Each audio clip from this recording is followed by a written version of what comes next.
मुफ्ती साहेब किबला।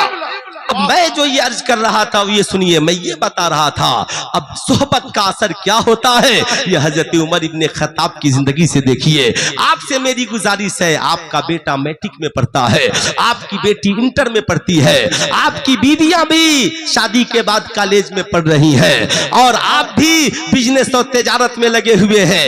एक बार आप जरूर देखिए, आपकी बेटी पढ़ी लिखी जरूर है मगर कैसी सहेलियों की सोहबत में रहती है। आपका बच्चा पढ़ा लिखा जरूर है मगर किन लोगों की सोहबत में रहता है। आपकी बीवी पढ़ी लिखी जरूर है मगर वो किन औरतों की झुरमुट में रहती है। आपके घर के भाई बहन पढ़े लिखे जरूर है मगर वो किस माहौल में रहते हैं। अगर आपने इस पे की खबर और जानकारी नहीं ली तो कल गलत माशरा उसे बदकिरदार बना देगा, कल उसके गलत साथी उसे आवारा बना देंगे, कल उसके कॉलेज के गलत आवारा दोस्त उसके किरदारों कैरेक्टर को तबाह बर्बाद कर देंगे। पटना में जो उस लड़की के साथ हुआ, मैं नहीं चाहता कि पूरे इंडिया में फिर किसी मुस्लिम लड़की के साथ ऐसा हो। उस लड़की को उसने यही कहा था, सुनो क्या बात है, मैं तेरे कॉलेज का पार्टनर हूं, मैं तेरे स्कूल का साथी हूं, तू मेरी गर्लफ्रेंड बन जा, हम दोनों साथ रहेंगे। उसने जाकर के अपार्टमेंट में यही कहा था, हम दोनों मियां बीवी हैं। मगर जब उस जालिम की तबीयत उससे भर गई तो उसने तीसरी मंजिल से उसे फेंक कर मौत की घाट उतार दिया। ऐ मेरी कौम की शहजादियों, सुल्तान रजा की आवाज तुझ तक पहुंच रही हो, खुदारा याद रखना दुनिया में ये इज्जत एक ऐसी चीज है, दौलत आती है जाती है मगर इज्जत एक बार चली जाती है तो फिर कभी पलट करके वापिस नहीं आती है।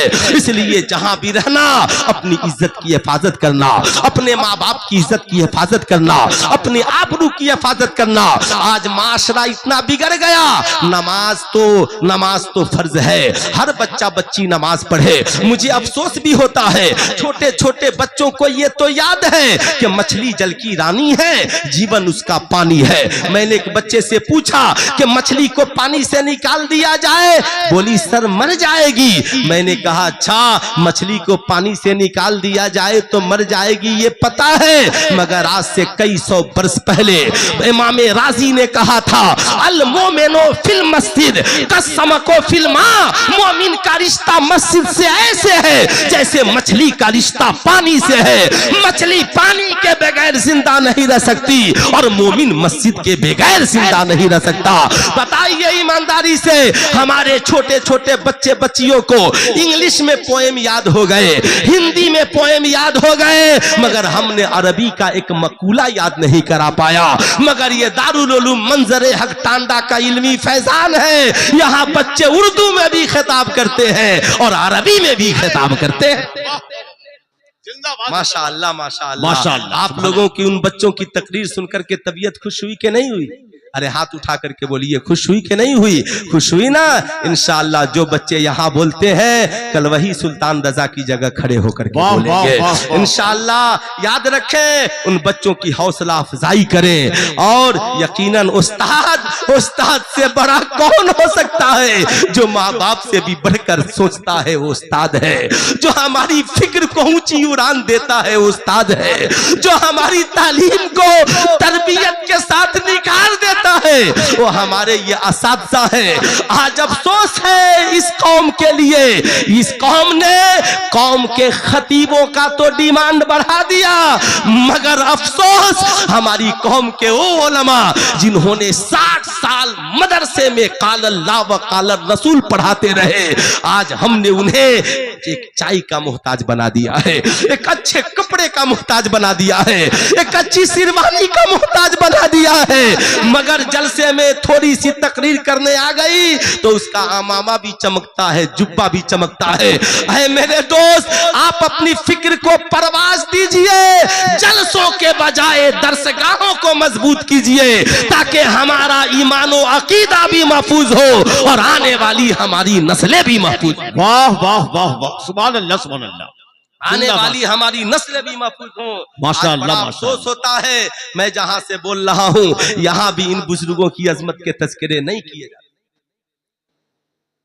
जाते।